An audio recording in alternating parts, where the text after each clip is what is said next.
सभी को गणतंत्र दिवस की हार्दिक शुभकामनाएं। आज ये हमारा जो इस बार है वो 76वां गणतंत्र दिवस है।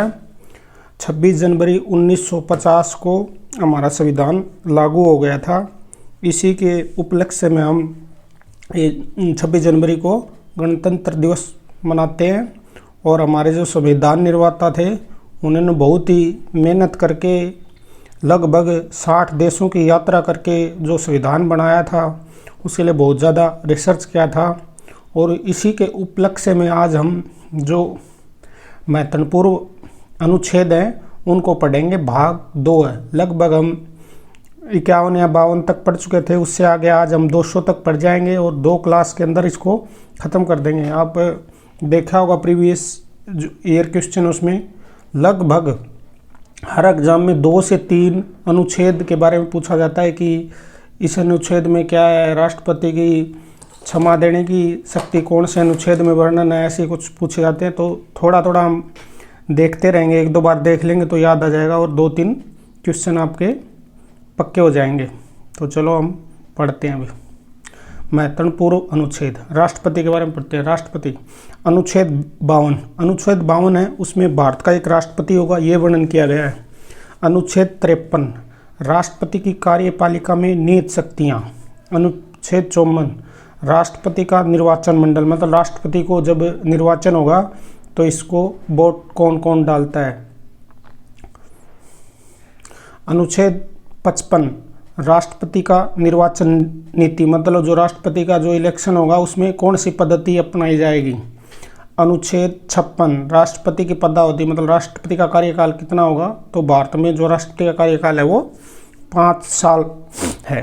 अनुच्छेद 57 राष्ट्रपति के पुनर्निर्वाचन के लिए पात्रता। तो भारत में ऐसी कोई कंडीशन नहीं कि एक राष्ट्रपति दोबारा नहीं बन सकता। तो भारत में राष्ट्रपति कितनी बार बन सकता है, लेकिन जैसे आपने देखा होगा कि अमेरिका में जो राष्ट्रपति है वो 2 बार से ज़्यादा नहीं बन सकता, मैक्सिमम 2 बार ही बन सकता है। तीसरी बार अमेरिका का राष्ट्रपति चुनाव नहीं लड़ सकता।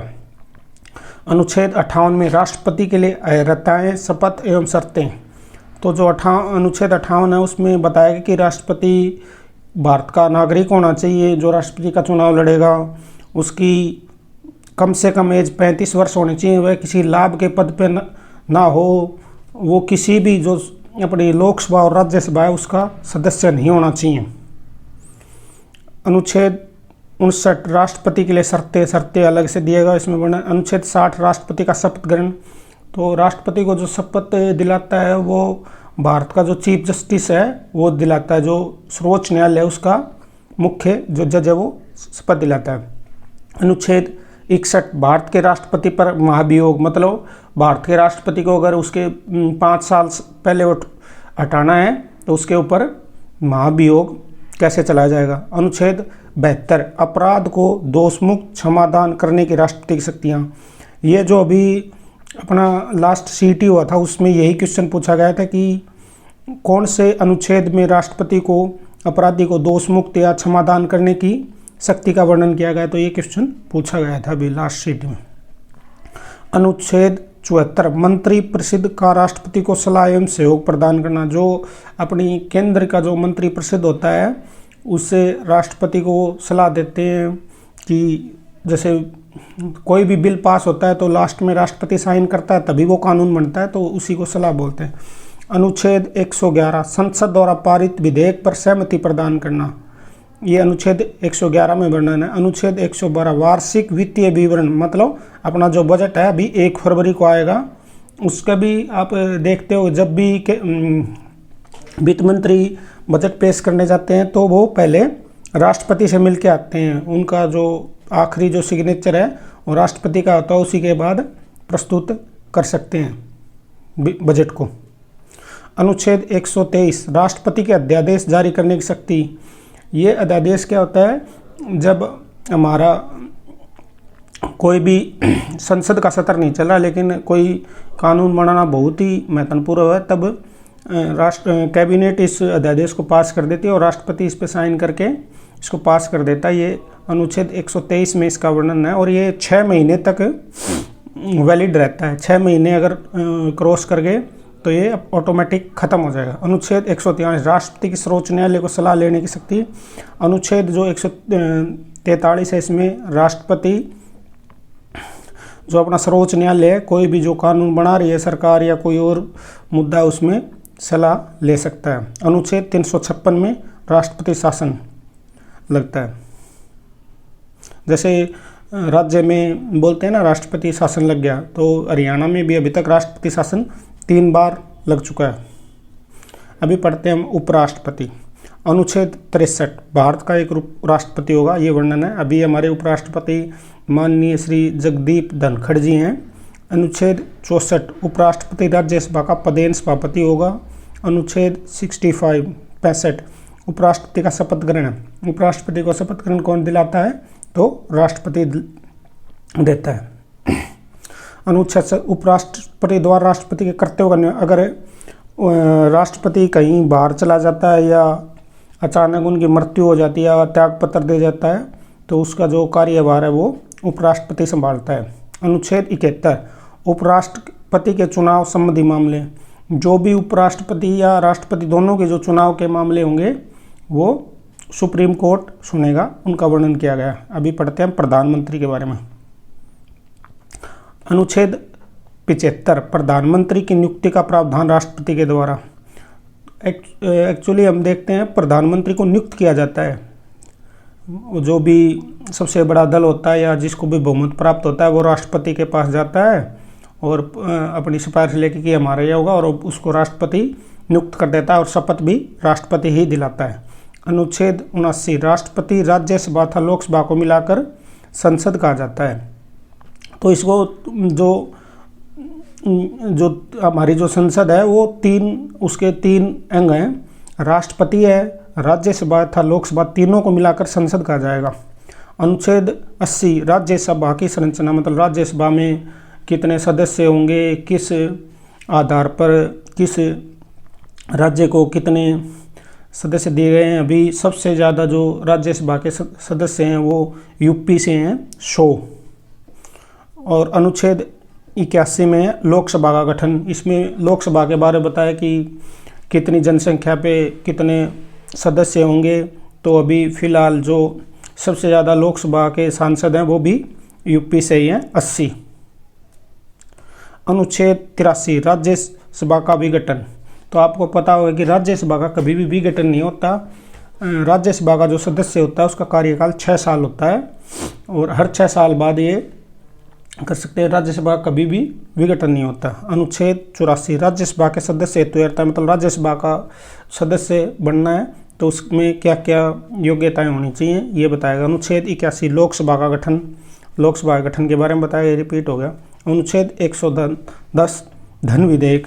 जो धन विधेयक है या नहीं है इसके बारे में अपना जो लोकसभा अध्यक्ष है वो डिसाइड करता है कि ये धन विधेयक है या नहीं। अनुच्छेद 117 वित्त विधेयक और धन विधेयक दोनों के बारे में बताएगा। अनुच्छेद 124 उच्चतम न्यायालय की स्थापना व गठन। तो जो अनुच्छेद 124 में उसमें उच्चतम न्यायालय की स्थापना कब हुई थी, गठन कैसे करना है, कितने जज होंगे, कैसे उनका कॉलेजियम सिस्टम होगा, ये सब बताएगा। अनुच्छेद 124 कै मतलब इसको बाद में जोड़ा गया है। जो कै या ए बी सी जितने भी होंगे उनको बाद में जोड़ा गया है। तो जो राष्ट्रीय न्यायिक नियुक्ति आयोग, जो सुना होगा आपने नालसा, ये नालसा इसलिए है कि भाई किसी के गरीब ऐसा है लोगों को मदद करने के लिए ये बनाया गया है कि भाई कोई भी देश में न्याय से वंचित ना हो, पैसे की प्रॉब्लम, क्योंकि आज सुनते होगे आप वकीलों की फीस बहुत ज़्यादा है। तो जिनको वकील हायर करने की अगर किसी के पास क्षमता नहीं है तो उसको नालसा के थ्रू वकील दिया जाएगा गरीब आदमी को। अनुच्छेद 125 न्यायाधीशों का वेतन इत्यादि, कि भाई न्यायाधीशों को वेतन कहाँ से दिया जाएगा, कितना वेतन दिया जाएगा, कब उनका वेतन बढ़ेगा, ये सब अनुच्छेद 125 में वर्णन किया गया। अनुच्छेद 129 अभिलेख न्यायालय के रूप में उच्चतम न्यायालय। तो जो इसका मतलब ये है कि जो भी न्यायालय सुप्रीम कोर्ट फैसले देगा उसको आगे भी मतलब नीचे वाली कोर्टों में भी माना जाएगा और उसका जो वो रेफरेंस देकर फैसले दे सकते हैं नीचे वाले कोर्ट भी। अनुच्छेद 139 उच्चतम न्यायालय के कुछ मामलों पर रीट जारी करने की शक्ति, कि इसमें क्या है कि कोई जो पब्लिक से मतलब समाज से रिलेटेड कोई मामला है तो सुप्रीम कोर्ट उसमें डायरेक्ट इंटरफेयर कर सकता है। अनुच्छेद 145 न्यायालय के नियम इत्यादि, न्यायालय के क्या क्या नियम होंगे। अनुच्छेद 147 व्याख्या, इसका मतलब ये है कि जो भी कोई मामला है उसमें बिना उसके भी सुप्रीम कोर्ट व्याख्या कर सकता है, मतलब अपना रिमार्क दे सकता है। अभी पढ़ते हैं राज्यपाल। अनुच्छेद 153 राज्यों के राज्यपाल, मतलब अनुच्छेद 153 में राज्यों के राज्यपाल के बारे में वर्णन किया गया। अनुच्छेद 154 राज्यपाल की कार्यपालिक शक्ति क्या होंगी। अनुच्छेद 155 राज्यपाल की नियुक्ति, और जो राज्यपाल को शपथ दिलाता है वो जो स्टेट हाई कोर्ट है उसका जो चीफ जस्टिस है वो इसको शपथ दिलाता है। अनुच्छेद 156 राज्यपाल का कार्यकाल, राज्यपाल का कार्यकाल आमतौर पर 5 साल ही होता है, लेकिन ये कुछ नहीं होता, ये भी राष्ट्रपति के प्रसाद पर्यंत कार्य करते रहते हैं। अनुच्छेद 159 राज्यपाल का शपथ ग्रहण, तो राज्यपाल को शपथ है, नियुक्ति तो राष्ट्रपति करता है और शपथ ग्रहण अपना हाई कोर्ट का चीफ जस्टिस कराता है।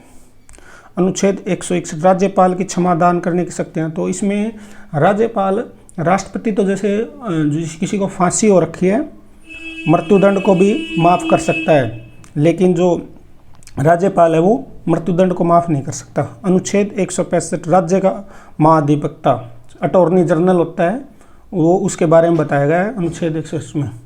अनुच्छेद 176 राज्यपाल द्वारा विशेष संबोधन, ये संबोधन होते हैं जब भी अपना नई सरकार बन के आती है या उसके थ्रू। अनुच्छेद 213 राज्यपाल द्वारा अध्यादेश जारी करने की शक्ति, तो जो भी वो राष्ट्रपति के अध्यादेश करने की जो शक्ति थी वो 123 में थी और राज्यपाल की 213 में। और अनुच्छेद 233 राज्यपाल द्वारा जिले न्यायाधीशों की नियुक्ति, तो जो अपने सेशन कोर्ट होते हैं उनके जो न्यायाधीश नियुक्त करते हैं वो अनुच्छेद 233 में बने। तो ये थे हमारे अनुच्छेद। हम अगले आने वाली 2 क्लासों में सारे अनुच्छेद कंप्लीट कर देंगे, उसके बाद मोस्ट इम्पोर्टेंट क्वेश्चन और पढ़ेंगे।